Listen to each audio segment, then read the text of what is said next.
यह अंतरयात्रा सूत्र है। अंतरयात्रा है ना कुछ होने की तैयारी, ना कुछ होना, नथिंग, उसकी तैयारी। सूत्र कहता है कि यह अंतरयात्रा है। अब बात कितनी रोचक है। जहां हर व्यक्ति कुछ न कुछ होने की दौड़ में है, व्यक्ति कुछ न कुछ होना चाहता है। Everybody wants to be something, और सूत्र कहता है you have to be nothing, तुम्हें कुछ नहीं होना है। वो अंतरयात्रा है, उसकी तैयारी करनी, बात समझनी है इसकी। ये कुछ ना होना क्या है और कुछ होना क्या है, इसको समझना है। जब समझते हैं तो अंतरयात्रा की खिलावट आती, अन्यथा तो कौन तैयार होगा कि अरे हम कुछ होने के लिए पैदा हुए हैं, ऐसा थोड़े कुछ नहीं होकर हम रह जाएंगे। इसी बात को अगर किसी व्यक्ति से कहो तो उसकी प्रतिक्रिया क्या होगी?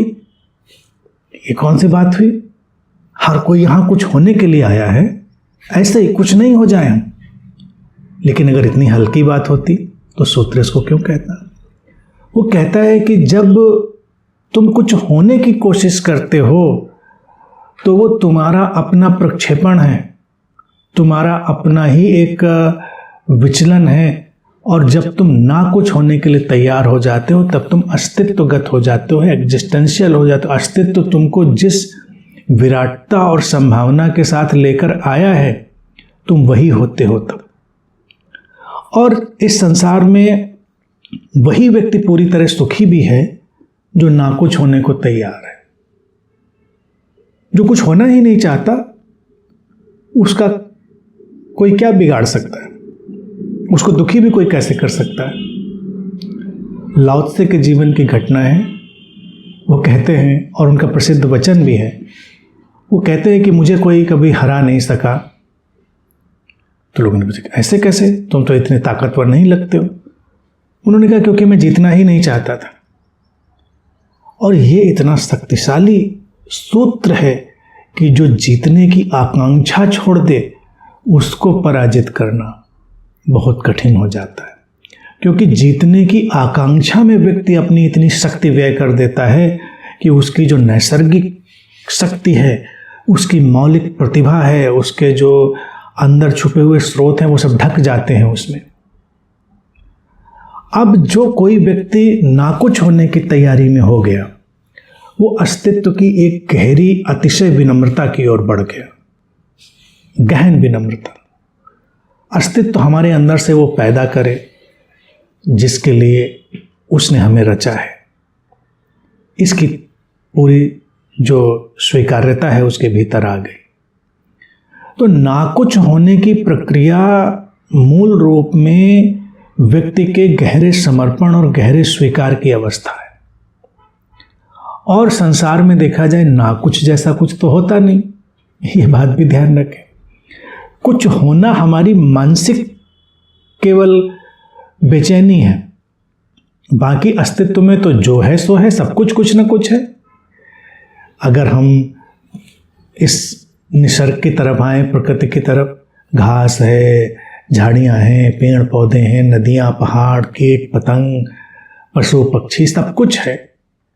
तो क्या हम कहें वो कुछ नहीं है? यानी कि अगर एक चींटी को हम जाते हुए देखें तो व्यक्ति केवल अपनी तुलना, अपने मानसिक आकलन के अनुसार कहेगा कि चींटी क्या होना है तो शेर हो। अस्तित्व की निगाह में चींटी की भी गुणवत्ता बहुत बड़ी है और शेर की गुणवत्ता भी बहुत बड़ी है, और उसकी दृष्टि में दोनों समान हैं।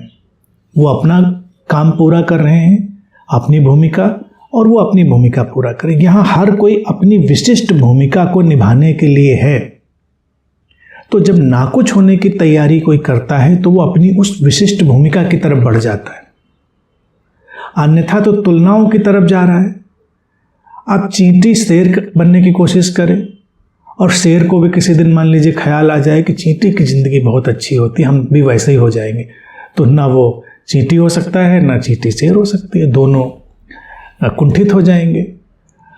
मनुष्य के जीवन में ये कुछ होने की जो दौड़ है वो एक अजीब सी महत्वाकांक्षा का रूप लेती है, और उस महत्वाकांक्षा में व्यक्ति तुलना में पड़ता है, एक दूसरे से आगे जाने की होड़ में लगता है और फिर उस द्वंद्व प्रतिद्वंदिता और उसके सारे जो विषाक्त ढांचे हैं वो उसके जीवन को नष्ट करने लगते हैं और उसके जीवन से सुख को तो छीन ही लेते हैं।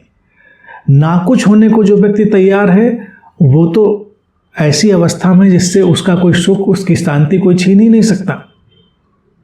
और यकीन इस बात का उसको अपने भीतर होता है कि खिलावट होगी, जैसे बीज उसके भीतर हैं संभावना के वो खिलेंगे, क्योंकि उसने अस्तित्व की धाराओं में अपने आप को छोड़ दिया है, वो प्रतिरोध नहीं करता।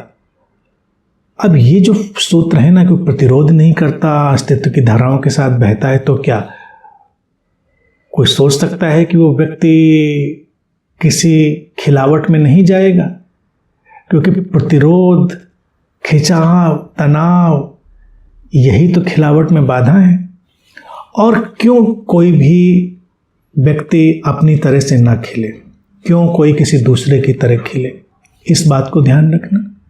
और अपनी तरह से खिला, खिलने का आनंद लिया उसने, अपनी संभावनाओं में विकसित होने का। तो वो जो नाकुछ है वो कभी कभी बाहर से जब कोई देखता है संसार में तो उसको बहुत ही विशिष्टता की तरह लगता है। कभी इस पर विचार करें, संसार में जितने भी बुद्ध हुए, जो भी उस अवस्था को पहुंचे हुए लोग होते हैं, वो अस्तित्वगत रूप से और अपने भीतर की समझ के आत्यंतिक रूप से नाकुछ होते हैं। लेकिन जब उनको बाहर से कोई देखता है तो लगता है बहुत विशिष्ट है, क्योंकि उनके भीतर जो तरलता है, जो सरलता है, जो खिलावट है, वो अनूठी है, क्योंकि वो वैसे ही हैं जैसे हो सकते थे। वो अपने जैसे हैं, यानी उस विशिष्ट संभावना की तरह हैं जो उस शरीर मन में प्रकट हुई थी। तो नाकुछ होने को बाहर से कोई देखता है तो उसको बड़ा विशिष्ट दिखाई देता है। और कभी कभी इसी भ्रम के कारण लोग कुछ होने की तलाश में निकल पड़ते हैं। अध्यात्म के जगत में अगर देखें, कितने लोग बुद्ध होने की तरफ भाग रहे हैं। मैं कई बार प्रश्न करता हूँ, बुद्ध होने की तरफ भाग रहे हैं, क्यों बुद्ध होना चाहते हैं? क्योंकि बुद्ध उनके लिए एक बहुत बड़ा नाम है, प्रसिद्धि है उसमें।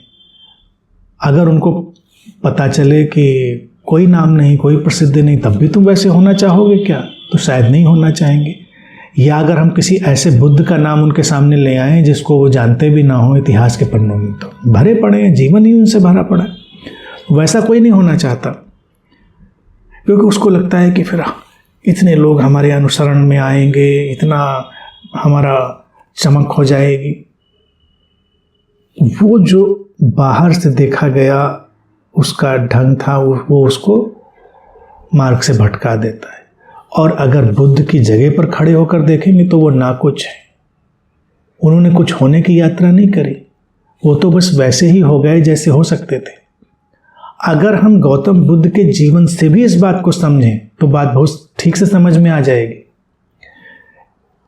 उनके पास तो कुछ होने के सारे रास्ते बने हुए थे। राजघराने में पैदा हुए, राजा हो जाते, चक्रवर्ती सम्राट हो जाते, बहुत कुछ था। और लोग उन पे आरोप भी यही लगा रहे थे कि क्या बात है, राजकुमार होकर चक्रवर्ती सम्राट होने की तरफ बढ़ना चाहिए, राज्य का विस्तार करे, ये करे, वो करे, क्योंकि लोगों को लगता था कुछ ये होगा। और उन्होंने क्या चुन लिया? नाकुछ होना। राजमहल सुविधाएं छोड़कर एक राजकुमार हाथ में भिक्षा पात्र लेकर खड़ा हो गया। ये भिक्षा पात्र लेकर खड़ा हो जाना नाकुछ होने की तैयारी थी। ऐसा नहीं था कि वो भिक्षा पात्र जब हाथ में लेकर खड़े हुए होंगे तो उनको पता होगा कि हजारों साल बाद भी ये विश्व उनकी चमक से आंदोलित होता रहेगा। ऐसा उनको कुछ ज्ञात नहीं। वो बस उस क्षण में परितृप्त थे, संतुष्ट थे, अपने वास्तविक होने से जुड़ रहे थे। और जब वो अपने वास्तविक होने में पूरी तरह डूबे, जुड़े, जिसको बोध भी कहते हैं, तो उनकी दृष्टि में क्या था? वो नाकुछ थे। सब होने का तनाव गिर गया था।